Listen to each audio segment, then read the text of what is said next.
Hi, my name is Julia. I'm a photographer and blogger at Love Jewels, and I've also been living with eczema for almost 9 years. During that time, through a lot of trial and error and some tears, I've managed to identify the main causes of eczema and how you can tackle them.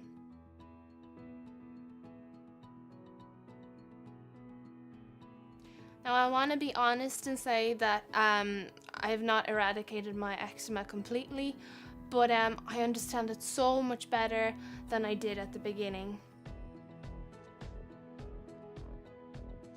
Eczema is still somewhat a mystery to traditional medicine. They know it's a gene and they're close to identifying it, which would be a huge leap. But at the moment, if you go to a doctor, you'll more than likely be prescribed with steroids, which only work as a patch. There's a lot of advice out there, but I find that it can be quite hard to navigate. Like, you almost need to know what you're looking for already and know the right keywords.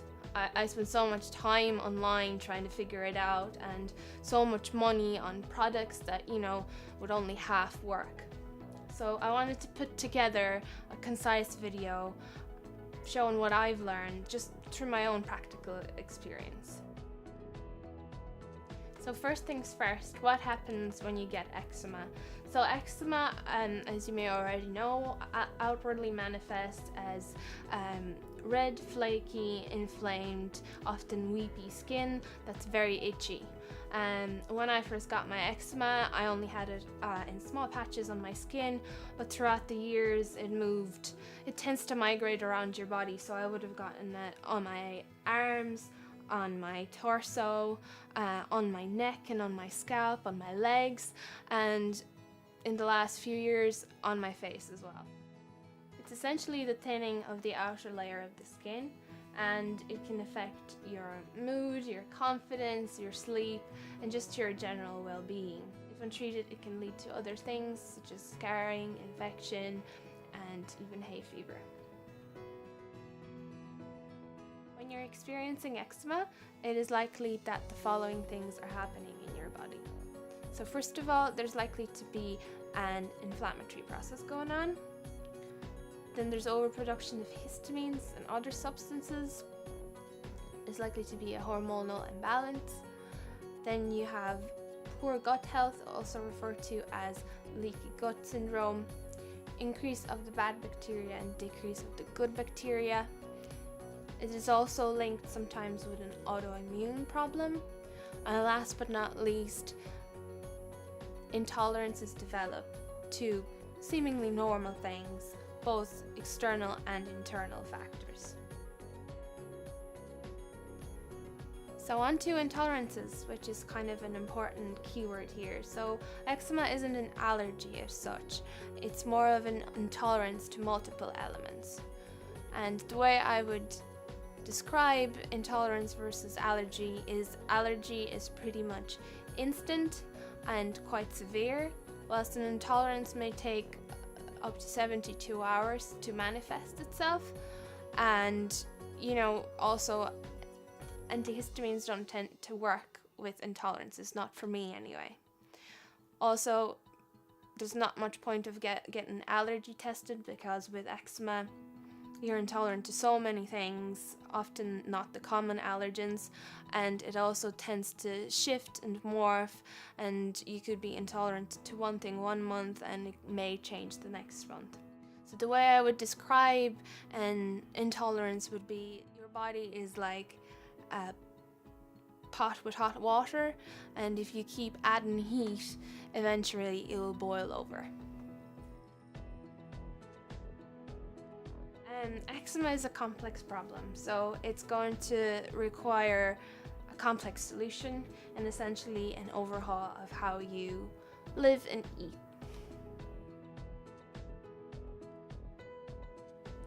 So the first and the most important thing is your diet.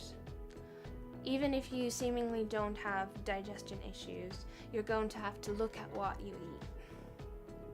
And we're coming to the main keyword here, which is elimination diet. You're going to have to go on an elimination diet for a minimum of 4 weeks and figure out what your main triggers are when it comes to food. I was kind of at my wit's end with my eczema about 2 years ago, and in a somewhat dejected manner I said I'd download this PDF called The Eczema Cure from Holistic Squid, and that was a turning point for me. So she went into detail about the elimination diet, and like I always knew I needed to strip my diet when it came to eczema, but I just didn't know how to do that practically. So with the elimination diet, for a minimum of 4 weeks, you leave out all the common allergens and detoxify your body. And after the 4 weeks, the idea is that you gradually add in each allergen group, and if you get a reaction within 24 hours, then you have to leave that food group out permanently or for the foreseeable future. If you don't, then you're good to keep eating it. So what are the common allergens? Now, there's quite a few of them, and a lot of websites tend to list them differently, especially when it comes to eczema, but just very briefly, the main groups would be nuts, wheat, gluten, dairy, eggs, and the slightly less common would be citrus fruits, tropical fruits, berries, seeds, nightshades, so like your peppers, tomatoes, potatoes, corn, and there's a number of others, and sometimes you might have to look at the less common allergens, but also stuff that isn't necessarily listed as an allergen. So for example, I had a huge light bulb moment when I discovered that I was sensitive to coconut. Now, coconut isn't a nut and it's not a common allergen, but yet on a molecular level or something they share similarity with nuts. And there's a group of people out there who are sensitive to coconut, and there's a very helpful website that I will link below that links all the coconut derivatives, and there's so many of them. Like, coconut is in so many things. So because coconut is a natural substance, you know, it's used in a lot of like healthy foods. And so unfortunately a lot of stuff that is, you know, healthy for most population isn't healthy for eczema. And I only discovered because I asked my mom, and my mom can't stand coconut. So it might be worthwhile for you also to look into not just the slightly less common allergens, but also looking at your family history and what your parents are insensitive to, and perhaps considering that might be your trigger as well. So at this point you might be thinking, what the heck do I actually eat? And there's lots you can eat. Your green veg is going to be your best friend. So kale, spinach, broccoli, asparagus, lettuce, kale. I said kale already, didn't I? You're gonna be eating lots of kale. There's something else. Oh yeah, cucumber, root veg, carrots and parsnips, cabbage and radish, onions, leeks and garlic, beets, avocado, sweet potato, rice and rice noodles, rice milk, gluten-free oats. As a sweetener you might use maple syrup. Drink lots of water obviously, and green and rooibos tea, and my personal favorite is also lemongrass and ginger. When you're doing the elimination diet, you're also going to have to leave out alcohol, red meat, caffeine and sugar, and any processed food. So the simpler the better when it comes to eczema. Simplify your foods as much as you can and go as natural as possible. You learn to do, you know, bits of chicken and turkey, and it does get fun once you kind of get into your groove a bit, you know?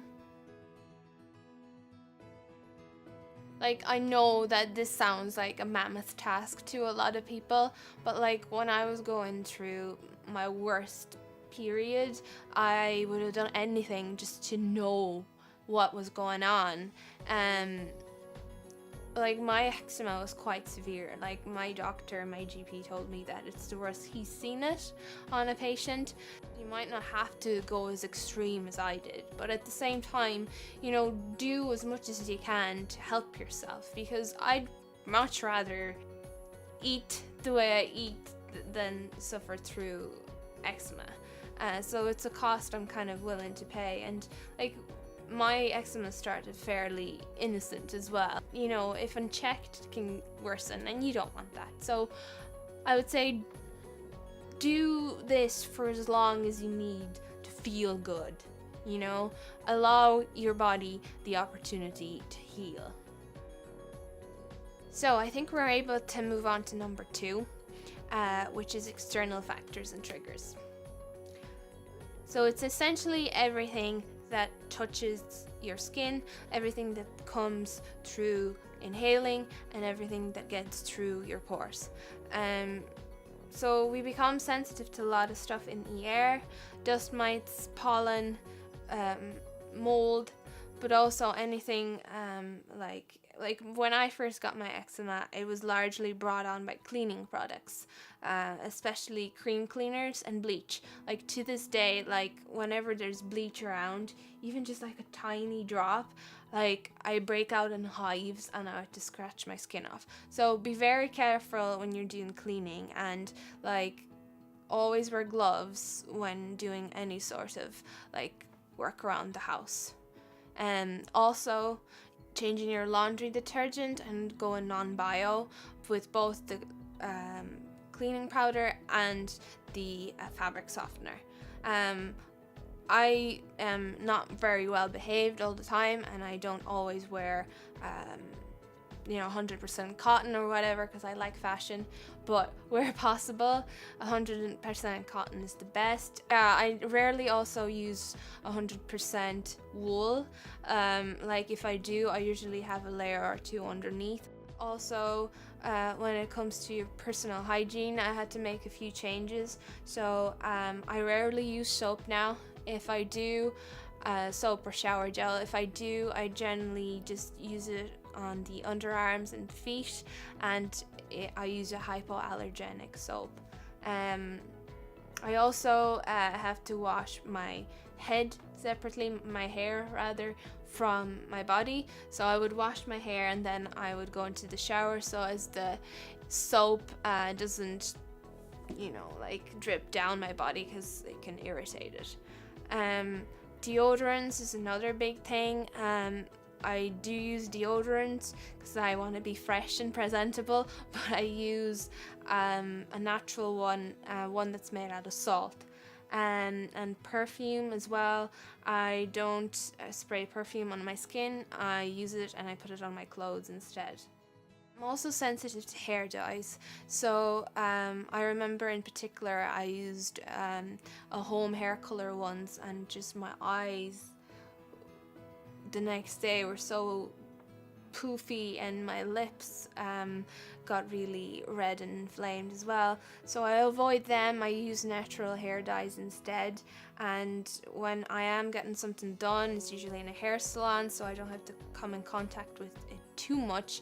And I usually just get highlights rather than, letting the hair dye touch my skin. Another thing is showers and baths. I'm not a huge bath person, but if you are, I would limit the amount of baths you have, because it does dry out the skin an awful lot. And when it comes to showers, limit them as well and decrease the temperature of the water. I'm a devil for that though, because like shower is one of my favorite things, and when you have really itchy skin, warm water is such a huge release. So what do I use when it comes to cosmetic products? Okay, so makeup is usually okay for me, weirdly enough, and I have my kind of tried tested products that I use, and I know that they don't give me a reaction. I also like to use olive oil. I don't moisturize an awful lot, like even though that goes against the grain. I just think like that it's a patch, not a solution when it comes to eczema. And like simplifying your diet, you almost need to simplify what your skin comes in contact with. If I do moisturize, I tend to use olive oil and aloe vera, and aloe vera is also good for shaving your legs and taking off makeup. It's not ideal, but it works. I also use micellar water at the odd time. When it comes to using a peeling, I tend to use ground coffee that's been strained. It's very good and leaves your skin really supple and soft. Number 3 in what you can do in terms of helping your body out a little bit is supplements. The first and most important one I think would be probiotics. So to get your gut health back in check, I take probiotics every morning, and I use the ones that, most of them have a really high count these days, but if you're in the shop, look for the highest billion count. And also digestive enzymes would be good along the same vein. Vitamin C, lots of it, overdose in vitamin C, so as the inflammation will go down on you a little bit. Then omega-3 is a big one. Now I am very good at eating lots of fish, so I don't take too much omega-3, but if you don't really like fish, I recommend you take omega-3. And another one would be vitamin D. So I live in Ireland where we don't get a lot of sun, even though you shouldn't be out in direct sun, but like being around air that's, you know, dry and warm and has the sun-soaked feeling is good for the skin. Like one of the best times I had in terms of my skin health was when I was in Spain. Like I just find that the sun here in Ireland is a little bit too harsh. But anyway, I digress. Vitamin D, I take that with my probiotics in the morning. So I think like stress doesn't cause eczema, but it does aggravate it an awful lot. So whatever you can do to lessen the pressure for yourself and be kinder to yourself. So meditation is a big thing, and I'm so not good with this. I know the benefits of it, and I know once I do it how good I'll feel, but I just don't bring myself to it frequently enough. So I'm definitely going to try for the next while. But you know, like it doesn't have to be complicated. Like you don't have to necessarily do breathing exercises. Even if like you're going through a busy time, just take 20 minutes out for yourself and just go for a walk. You know, like I always say that when at your busiest, you should take a break. So yeah, I really believe in that. And another thing, you know, music, you know, whatever makes you feel calm and relaxed and motivated. Surround yourself with it on a daily basis. And if you think that there might be something deeper going on, talk to someone, you know, whether it's a friend, family member, or a counselor. Like to me, like often I feel like if I am going through some internal struggle, I don't necessarily need solutions. I just need to talk about them for a little while, you know, or even just writing them down sometimes helps. Like it's just that feeling of like, okay, I've released that. I don't need to think about it anymore, you know, at least not for a while. You know, I don't think that it's hugely coincidental, like the rise of anxieties in the world at the moment and eczema and everything else. Like we're just constantly busy, and we've kind of, I read somewhere that we've essentially attributed the same kind of fight or flight response to like our day-to-day replying to emails quickly, or you know, like answering that phone call and just constantly being on the ball. I think it takes its toll a little bit. If you're an anxious person, take less on and like learn to say no sometimes, and know that it's a good thing.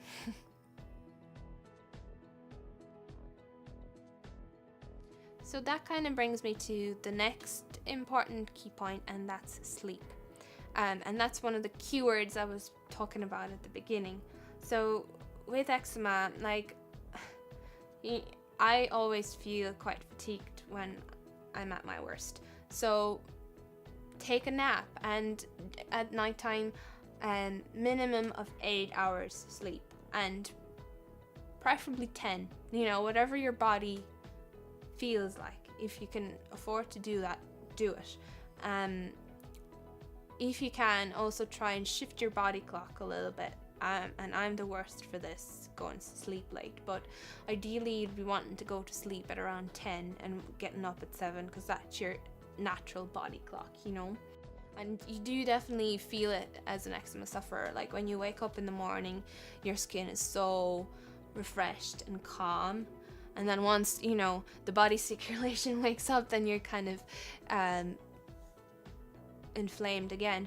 But it's at night time that your skin heals, especially if you get to that deep sleep state. So sleep, sleep, sleep.